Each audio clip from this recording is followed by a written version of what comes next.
Bismillahirrahmanirrahim. Alhamdulillah rabbil alamin. Allahumma salli wa sallim ala sayyidina Muhammad wa ala ali sayyidina Muhammad.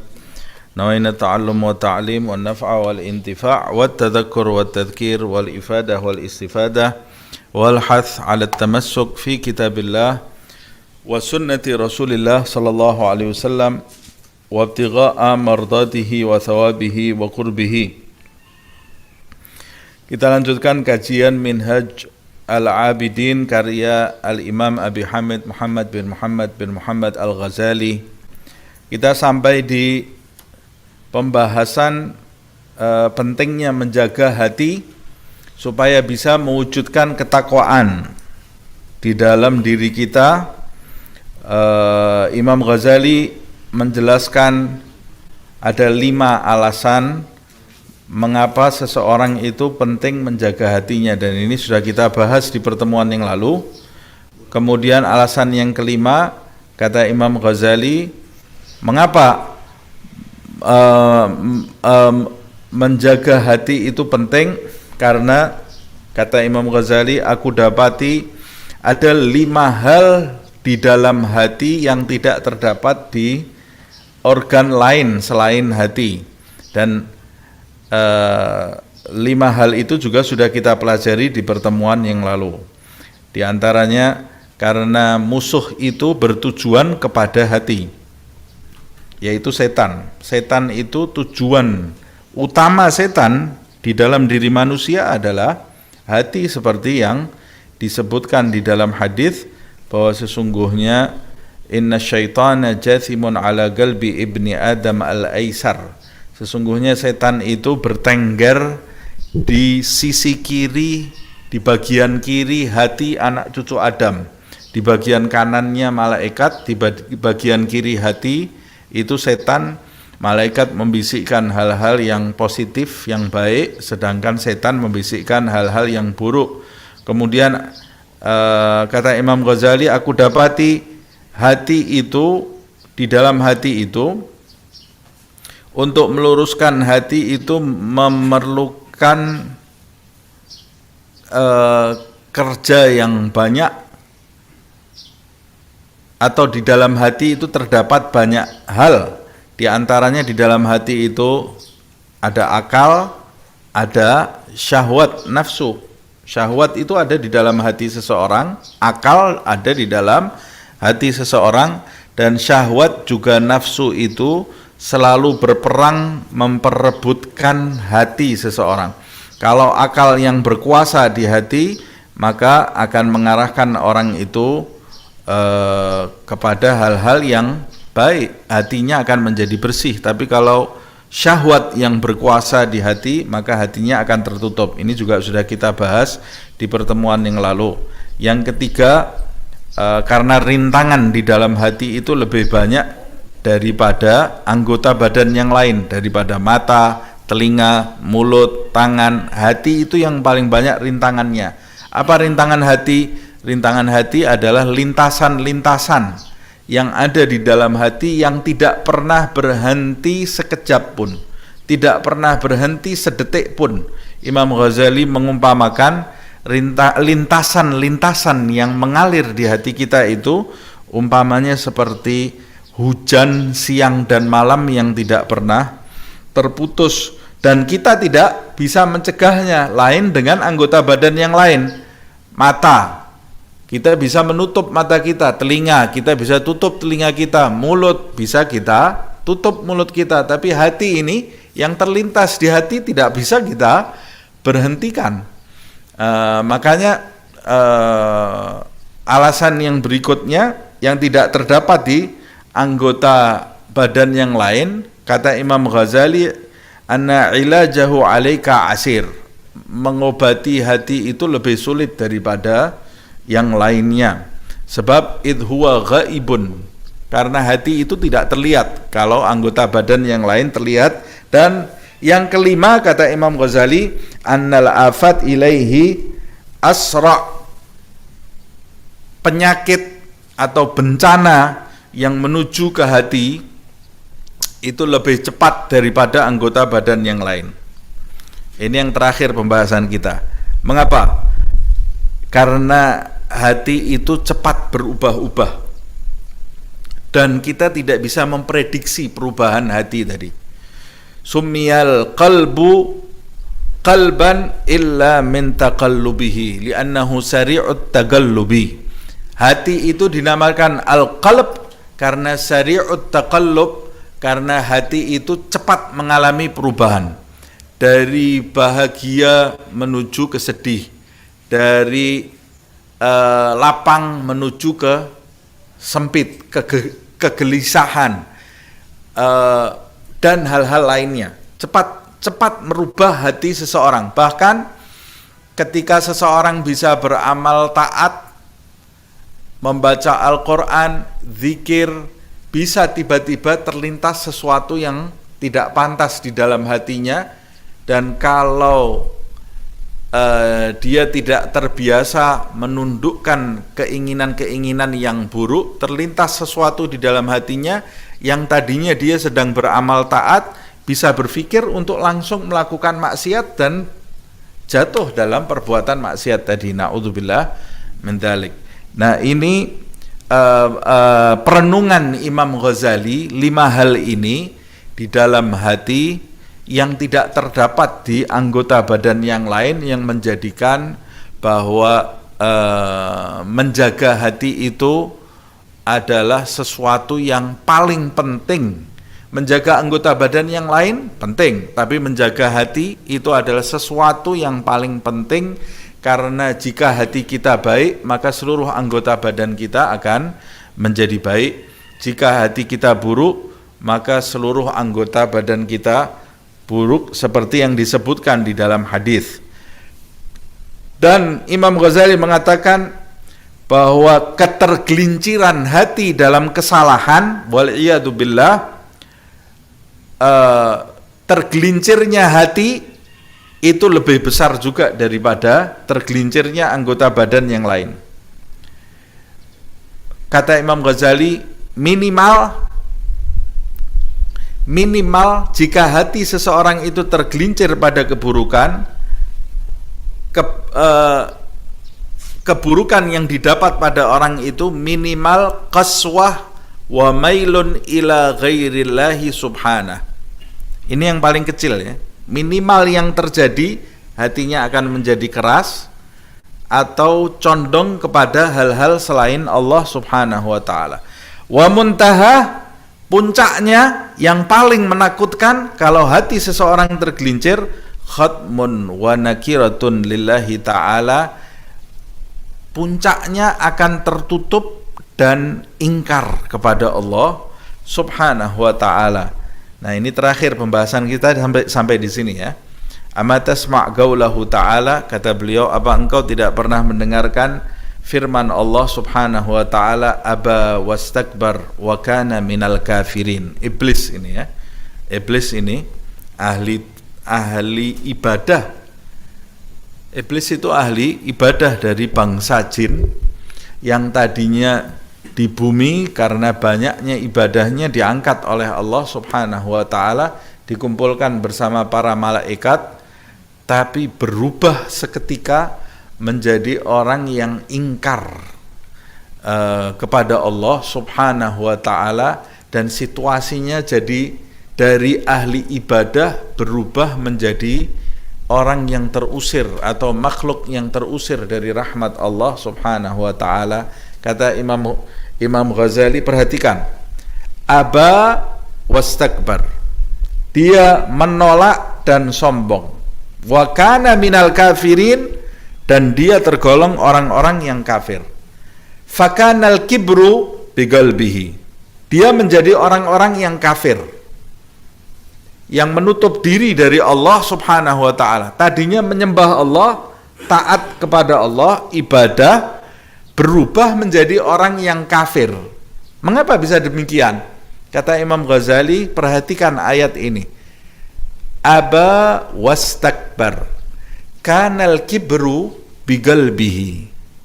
Iblis itu sombong, kemudian menjadi orang-orang yang kafir. Dan perhatikan, kesombongan itu letaknya di mana? Sombong itu letaknya di mana? Sombong itu tidak terletak di tangan, tidak terletak di mata, tidak terletak di telinga. Di mana tempat kesombongan? Tempat kesombongan itu ada di dalam hati. Ini bahayanya hati ini ya. Dia sombong dengan hatinya, fahamalahu ilal iba wal kufri bidhahirihi. Pertama muncul kesombongan di dalam hatinya, karena dia melihat Adam terbuat dari tanah itu ya. Khalaqtahu min turab wa khalaqtani min nar wa khalaqtahu min tin. Kata iblis, ya Allah, kau ciptakan dari api, Adam itu cuma dari tanah. Apa pantas api bersujud kepada tanah? Timbul kesombongan di dalam hatinya, yang kemudian kesombongan itu mengarahkan dia, membawa dia menuju kepada pembangkangan. Pembangkangannya apa? Ketika diperintahkan sujud oleh Allah, dia menolak, wal kufur, kemudian kafir berpaling dari Allah subhanahu wa ta'ala bidhahirihi. Dengan lahiriahnya iblis itu kemudian menolak Allah subhanahu wa ta'ala. Dari mana asal penolakan itu? Sumbernya dari kesombongan yang ada di dalam hati seseorang. Terlintas rasa sombong di dalam hatinya, yang tadinya ahli ibadah, iblis itu berubah menjadi makhluk yang kafir dari Allah subhanahu wa ta'ala. Ini lihat bahayanya hati kalau tidak kita perhatikan. Nah, berapa banyak manusia di zaman ini sibuk dengan ketaatan di lahiriahnya, sholat sunnahnya, sholat duhanya, sholat tahajudnya, zikir Al-Quran, dia baca sholawat, dia baca majelis, dia hadiri, tapi dia tidak pernah meneliti hati. Teliti hati kita. Ini hati ini sangat penting sekali. Orang yang beribadah tanpa hati, tidak pernah meneliti hatinya, nanti takut suatu saat hati itu akan berubah. Biasakan kita mencegah lintasan-lintasan yang tidak baik, memalingkan lintasan yang tidak baik menuju kepada lintasan yang baik. Karena mencegahnya tidak mungkin, kata Imam Ghazali. Dan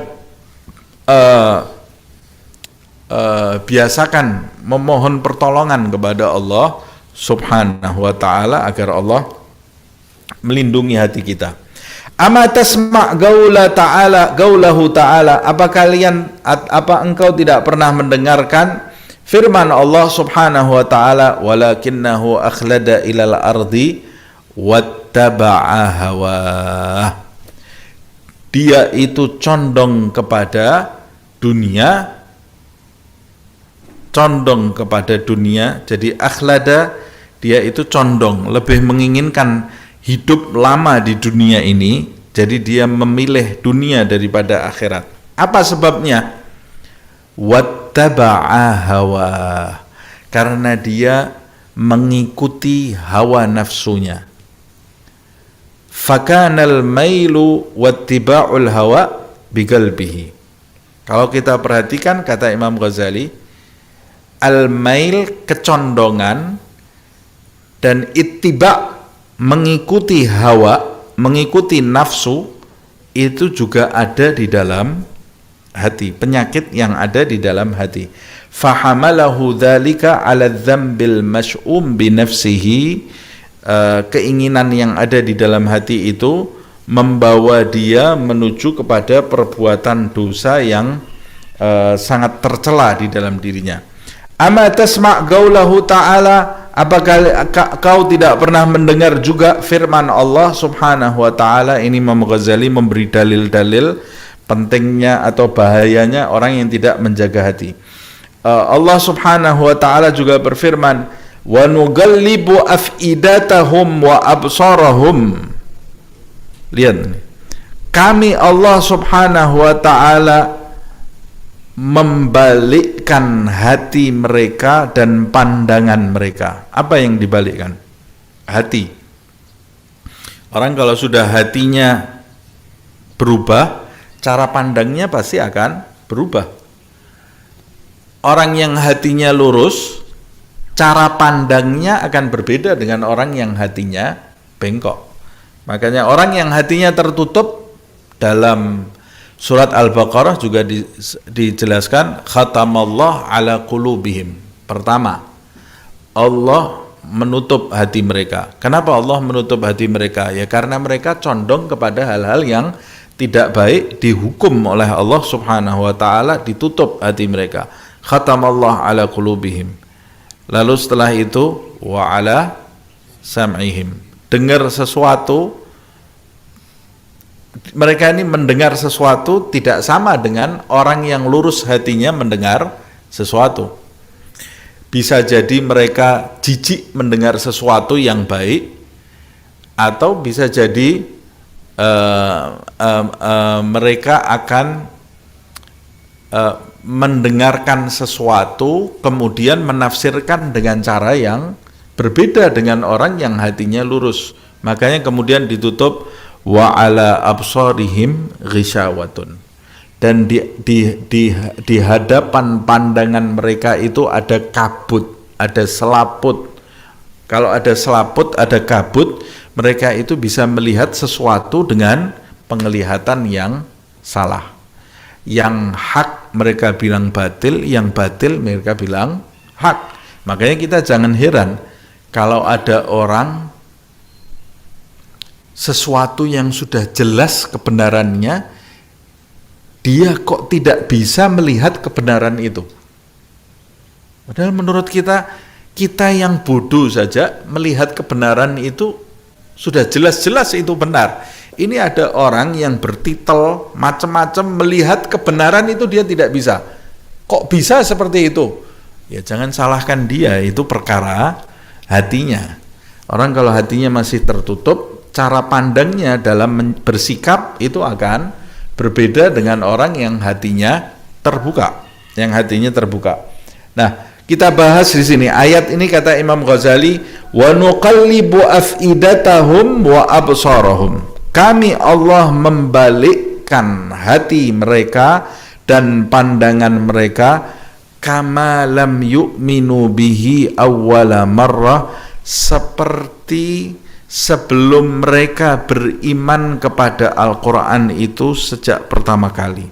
Tadinya mereka beriman kepada Al-Quran,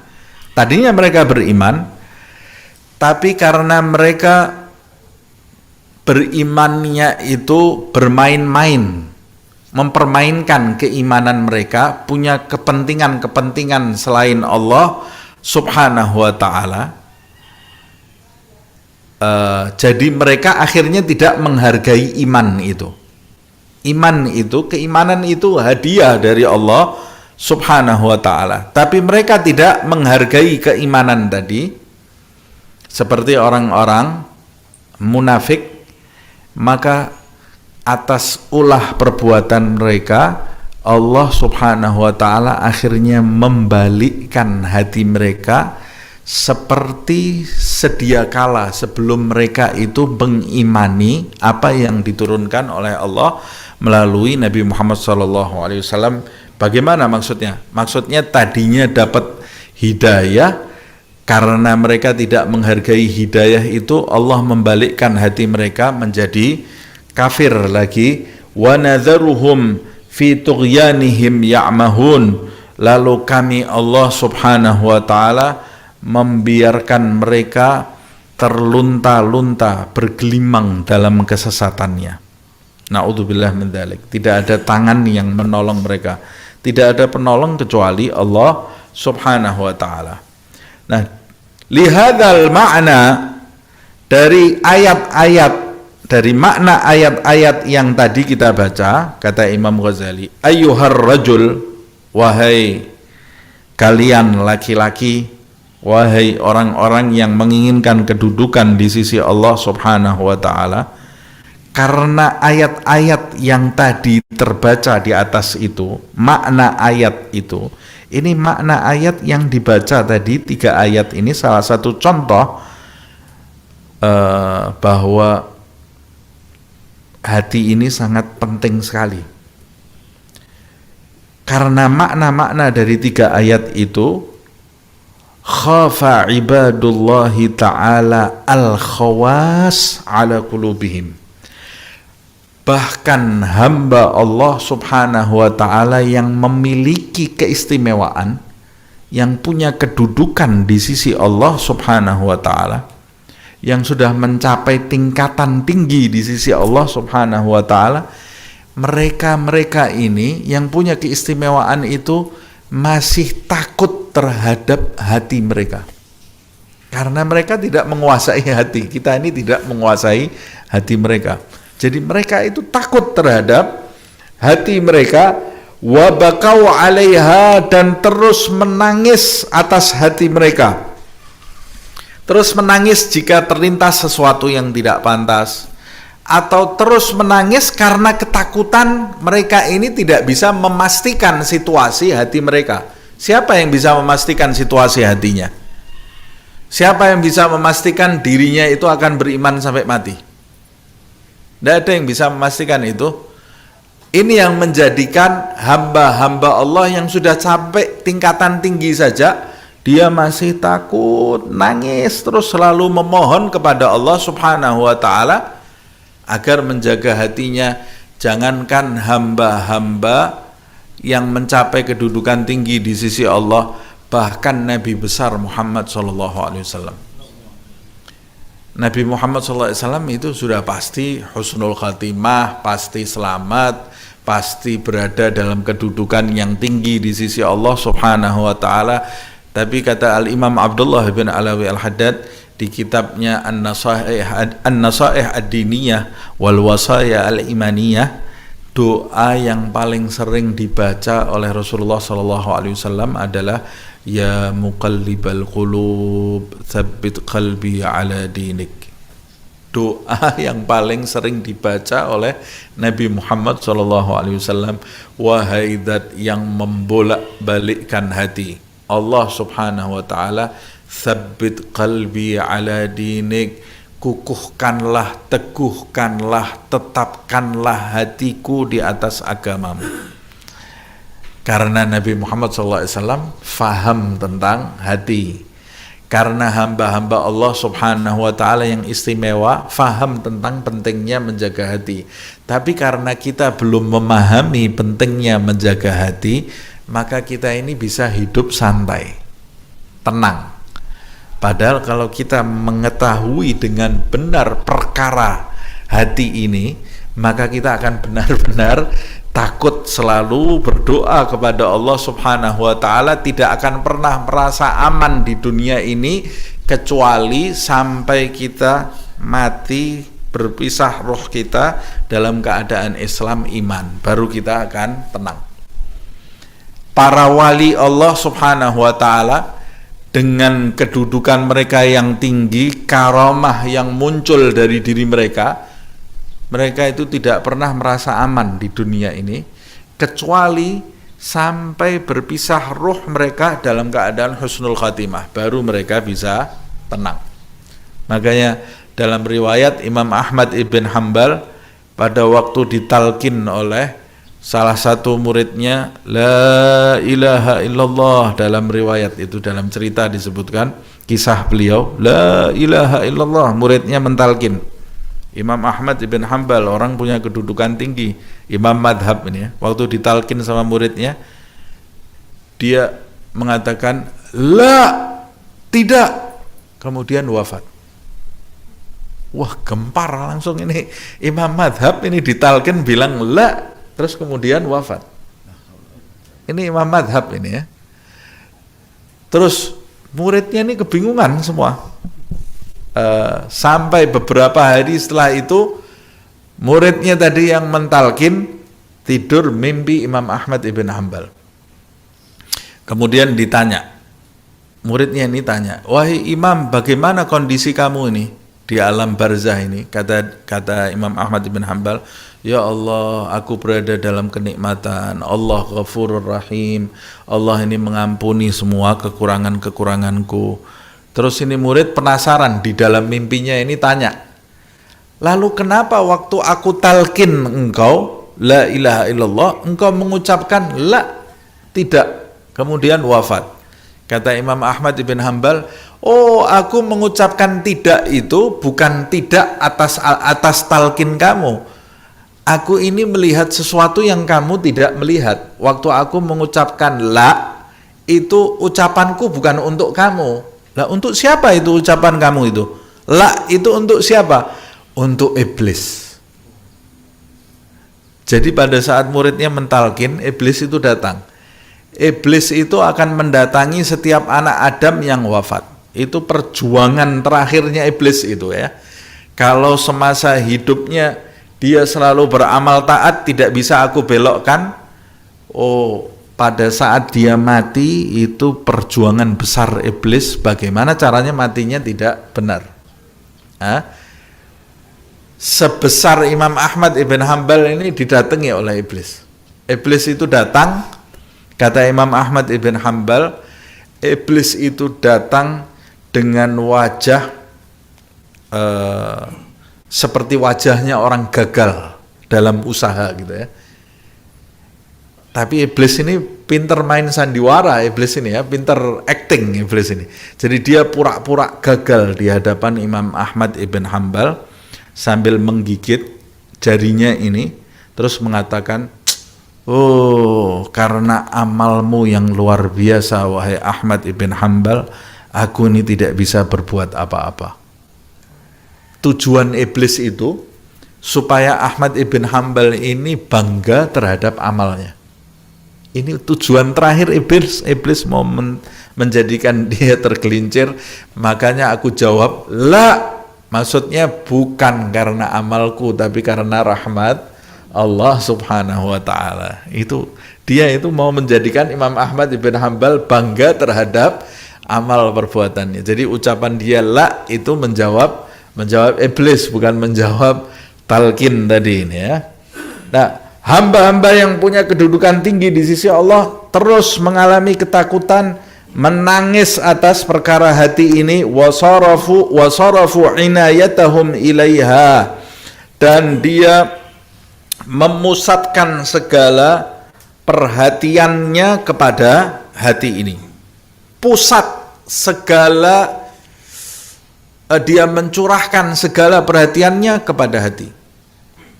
Jadi dia setiap mau beramal, dia tuju hatinya dulu. Pusat perhatiannya itu hati. Pada saat dia mau beramal, dia tuju hatinya. Pada saat dia beramal, dia perhatikan hatinya. Pada saat dia berbicara, dia perhatikan hatinya. Pada saat dia diam, dia perhatikan hatinya. Jadi pusat perhatian orang-orang yang mencapai kedudukan di sisi Allah adalah hati. Bukan kepada penampilan. Bukan kepada penampilan. Dan Allah, pusat perhatiannya Allah kepada diri kita terletak di hati kita. Innallaha la yanzur ila suwarikum wala ajsadikum walakinnallaha yanzur ila qulubikum. Qala Allah Ta'ala fi wasfihim. Allah Subhanahu wa Ta'ala menjelaskan sifat mereka, orang-orang yang telah mencapai kedudukan tinggi di sisi Allah Subhanahu wa Ta'ala. Apa sifat mereka?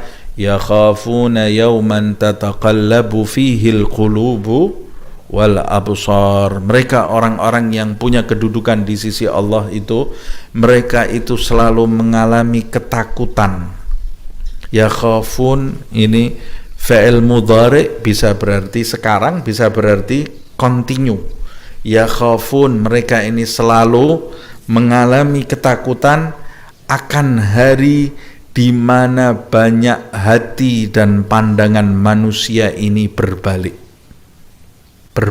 Yang tadinya baik menjadi buruk.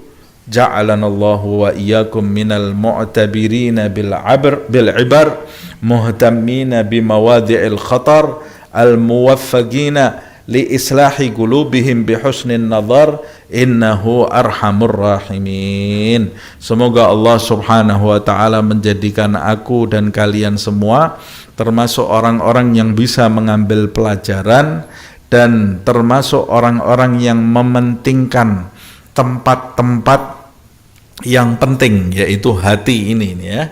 Memperhatikan hati al-muwaffaqin, orang-orang yang mendapat taufik dari Allah, petunjuk dari Allah Subhanahu wa taala untuk memperbaiki hati mereka dengan pandangan yang baik. Innahu arhamur rahimin, sesungguhnya Allah Subhanahu wa taala zat yang maha pengasih di antara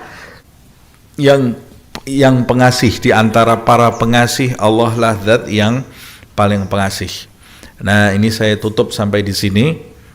Insya Allah kita lanjutkan di pertemuan yang akan datang mengenai masalah hati ini. Di pertemuan yang berikut Imam Ghazali akan menjelaskan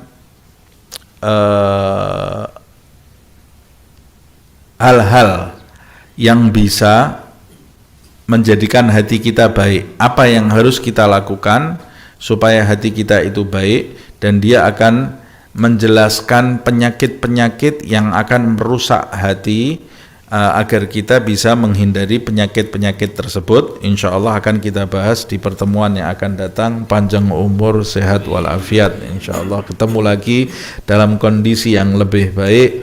Semoga Allah memberkahi kita di bulan Sya'ban ini. Recepnya sudah lewat, semoga naik ke langit membawa catatan yang baik, menjadi saksi baik di akhirat nanti, dan semoga Allah memanjangkan usia kita, kedua orang tua kita, saudara-saudara kita, guru-guru kita, agar berjumpa dengan Ramadan, disembuhkan yang sakit di antara kita, dan dijadikan perjumpaan kita dengan Ramadan nanti menjadi Ramadan yang terbaik seumur hidup kita. Amin ya rabbal alamin. Wal afu minkum.